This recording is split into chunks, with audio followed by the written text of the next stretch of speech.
The Nelly and Chingy beef is often overlooked in hip-hop history because nobody took the two seriously due to their rapping style.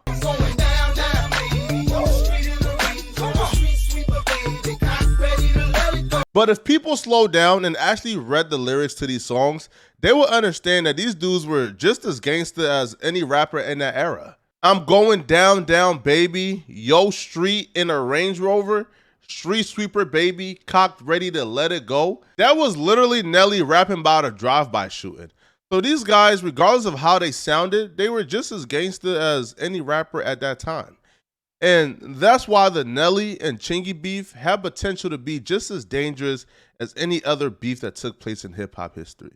See, the Nelly and Chingy beef started when Nelly took Chingy on tour. We first took Duke back out on tour, back before he even had a deal. A young Chingy would initially be grateful at the opportunity to go on tour with Nelly, but he would eventually have an issue with the slot they had him performing in. So we doing these shows, we rocking these shows, and you know what I mean? It's like they seeing us, but at the same time, they not seeing us, you know what I'm saying? He felt like, when we took him on tour, man, they don't even come watch us perform. You know, part of the reason why we took you on tour out there before that, so if the show started at 8 o'clock and y'all going to 8, we don't go at 9:30, so we ain't got to come to 9 o'clock or 8:45. Chingy had an issue and felt disrespected by the slot he was given to open up. See, Chingy was asked to open up at 8 p.m., but Nelly didn't come on stage until 9:30 or 9 p.m. So Chingy felt as if the vast majority of fans wouldn't show up at the show until about 9 p.m. or 8:45 at least. He would have been able to swallow this pill easier if he didn't feel like the artists who Nelly had performing after him and closer to the 9 p.m. time slot, if he didn't feel as if he were bigger than those artists and didn't understand why those artists were getting a better look than he was getting. Chingy also felt like Nelly was hating on him the whole tour because Nelly put a stop to him giving out autographs at the tour. So that touched him. We gotta say the fans, they want to come and get autographs from us. Yeah, and you know, so we give autographs, and they shut that down like, nope, Nelly will refute that story by Chingy by saying nobody was coming to that tour asking for Chingy's autograph or to see Chingy. Well, ain't nobody gave us shit like that. Ain't nobody in the motherfucking house bought a ticket to see no Chingy. Nelly and Chingy was both under the assumption that him coming on tour with Nelly would be his opportunity to audition for a record deal with Nelly. But the tour left a bad taste in Chingy's mouth because Nelly on most nights couldn't even make it early enough to watch Chingy perform. And Chingy felt as if Nelly was hating on him and they did him dirty. So after the tour, instead of signing to Nelly as planned, Chingy signed to another artist. Didn't want to wait. Duke went out, he got his own deal, still was love. I gotta find out you got a deal from somebody else on the radio? Nelly felt extremely disrespected that after the tour, when Chingy decided not to sign to him, that Chingy didn't have enough courtesy to give him a call and tell him. And he felt even worse when he found out from the radio that Chingy had signed to Ludacris. But from Chingy's perspective, he didn't think that Nelly was upset because Nelly heard from the radio instead of him directly. He thought Nelly was upset and hating on Chingy because Nelly hated the fact that Chingy was a rising star and he was slowly but surely climbing to be in the same position that Nelly was. I guess I was getting too big. I guess my status was growing, you know what I'm saying? And I don't know if it felt like I'm a threat to him. I don't know what type of nigga with millions of dollars would be tripping off another man coming up trying to make some money too, you dig? Nelly would double down and say he wasn't upset at Chingy for signing to Ludacris. He was upset at Ludacris and these other label owners who were now coming into St. Louis once Nelly got St. Louis on the map. Because when Nelly was coming up, they were overlooking St. Louis. St. Louis always had talent, but it wasn't trying to give anybody from St. Louis an opportunity. But once Nelly got St. Louis hot, and now once he's trying to get, you know, some artists signed, they're now coming in and poaching artists away from Nelly. We just saw it as people coming into St. Louis trying to take advantage of shit that we booked. The people outside of St. Louis, you know what I'm saying, trying to come in, steal bits and pieces just because it's hot right now. They're not really giving a fuck about the artist or the person that's in it. They just coming in just trying to steal bits and pieces. It's just him being him and not to want to see nobody do good, see nobody come up. Nelly will also express his disappointment in Chingy telling the interviewers and media that Nelly and his team had no part whatsoever in his rise to fame. For him to say that Nelly and the St. Lunatics didn't have no part in him getting the deal, It's like saying Run DMC and them ain't got no bearing on me getting a deal. Everybody that come out help the next motherfucker, you know what I'm saying? And that's all we was trying to say. It's like, oh, man, don't sit up here and open up magazines and say, well, these niggas ain't had nothing to do with me getting no deal. Nigga, you was on tour with us. We got you on tape with your jersey on backwards, standing on the side of the stage like you want to be a lunatic. Chingy will go on to say that he would have made it regardless of Nelly and whatever help he provided early on in his career. Chingy would say that he's not the average rapper. He was destined to make it regardless of whoever helped him or not. I wasn't just your average guy, just out there, walking around, just want to be like him, want to be like him, want to be like him, and follow. I'm not a follower. When I was out of town on the road doing our lunatic thing, where you at? You in St. Louis at my house, in my basement. You and my little brother, y'all in there eating my food.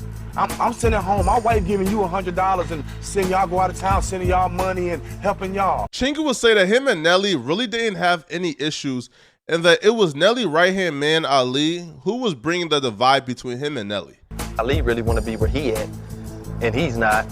He sucks, so he feed a lot of bull crap and put it in his mind and have him thinking different things. But in the midst of their back and forth and trying to figure out if they're cool or if they're beefing, Nelly would drop a record called Another One, where people would tell Chingy that Nelly was dissing him. Everybody come to me like, you heard Nelly diss you on the song? And people was telling me about it before the song even came out. I tried to listen to it to get something different from it, to be like, well, and I know it's probably to other people saying like just a couple lines that they may have said, but listen to the song called Ain't Another One. In the record, Nelly would reference Chingy's hit record, Right There, Right There, and it was that line that people thought was Nelly taking a jab at Chingy. I like the way you do that right there. You just remember why you do that right there. I made it tight to be country. They thought country was bummy. Until country start making money, now they all in Kentucky. Oklahoma's and Nashville, they giving out record deals. They been should have had that shot, man, they been had skills. The Nelly Chingy diss could be interpreted in different ways and broken down in two parts. The I like it how you do it right there, just remember how you do it right there, could be Nelly telling Chingy, hey, listen, bro, like, remember, bro, I had your back from the very beginning. Remember, you know, I gave you the blueprint, bro. Like, don't turn your back on me. And then the second part of that bar was when Nelly stated, I made it tight to be country. They thought country was bummy until country started making money. Now they all in Kentucky, Nashville, and other places trying to sign these various acts, but they been had talent. Why weren't y'all signing them before? That was Nelly also going at the infrastructure and going at these label owners again for essentially coming into St. Louis and coming into these, you know, like the surrounding areas and trying to poach talent away from Nelly's label when they weren't really valuing these talents when Nelly was on the up and come up. I listened to it a couple times, seeing if I can get something different out of it. But I took it as it was basically a shot to me. They said, I like the way you do that right there. You just remember why you do that right there. That's all I said. I could have said, fuck the way you do that right there. Or pussy ass nigga, why you do that right there. Now that's what I should have said, obviously not. But I didn't. I thought it was bold. You know what I'm saying? Like you just this big king or something. Like I need to just recognize or something. Nah, Lil Dirty cool, I like the way you do that right there.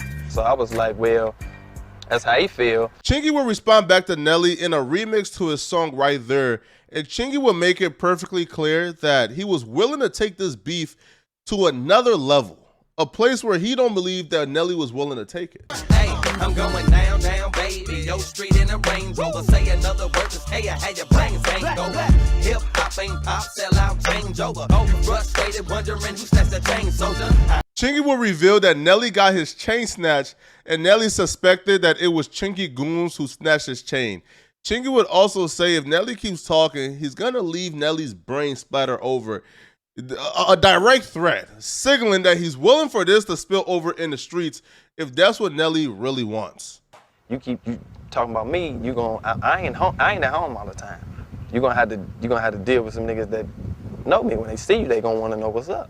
Nelly goons will respond back to Chingy, and Nelly will also say that Chingy is taking this quote-unquote beef to the extreme and overreacting to the Nelly song because he believes that Chingy is now flopping and realizing his career is going downhill, so his only opportunity to get relevant again is to beef with Nelly. This shit come down to the streets. If the street, we ain't got the streets, you ain't got shit. Says we worried about Chingy, we not worried with this. Where's we worried, man? He didn't start dissing until his record started bricking. Once he threw that Powerball bullshit out there and that shit started tanking left field, then that's when he came out with the diss record. Kiss my ass with that bullshit. While in Vegas at the Radio Music Awards, Chingy and Nelly would actually see each other. Instead of things going haywire, they decided to have a conversation before it get ugly in the building. I'm at the gambling table. The nigga comes up in Vegas and he's sitting like, yo man, I just want to talk. I said, okay, talk. We didn't get nowhere in Vegas. When we was talking, it didn't get nowhere because he want to be this big boss sitting up there with his cigar and keep telling me I'm not listening to him. Like, you know what I'm saying, at this crap table. And first thing you always say is, yo, I want to talk to you by ourselves, just me and you. You know what I'm saying? I don't want this around, I don't want that around, I don't want this around, this around. You know what I'm saying? I'm trying to tell him, like, yo, don't nobody control me, B. Whatever I can say in front of you, I can say in front of everybody out here because it ain't gonna be no contradiction. But you ain't listening to me. You ain't listening to me. You not listening to me. I said, okay, talk. See, well, first of all, man, you ain't just recognizing me as a man. I said, dog, I respect everybody as a man. I'm drunk, he drunk. We not getting nowhere. He trying to say we both was drunk. Nigga, I don't even drink like that. You know what I'm saying? He trying to say we both was drunk or whatever. So dude talking. And I'm like, all right, Chingy, that's cool. Big Bob came and told me you wanted to holler, so I don't need nobody to come talk to you for me. I said, damn. Some bull crap. That whole conversation didn't get nowhere. He was standing right here. He ain't had nothing smart to say. When I see dude and them, it ain't no words and nobody speak. Nigga was humble, head down, didn't even look me in my eye. The conversation wasn't a fairy tale ending we were all expecting, where two friends who had a falling out see each other by coincidence, meet up, and have a conversation that fixes all their issue.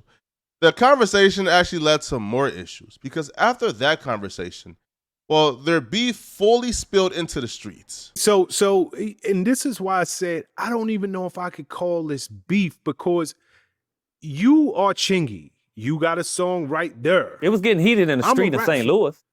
So it was. Okay, so Chingy initially thought he wanted rap beef or real beef in the streets with Nelly, but after people got shot, after the streets were heating up, after beef was really roaring, Chingy realized, bro, this is not how I want to spend my rap career, bro. I don't want to have to spend my rap career beefing with somebody and really putting my friends' lives in danger.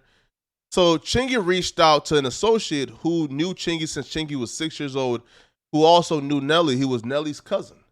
So he called his associate and asked the associate if he could squash the beef between Chingy and Nelly, and hopefully the streets can cease fire. Like, my people's is his people.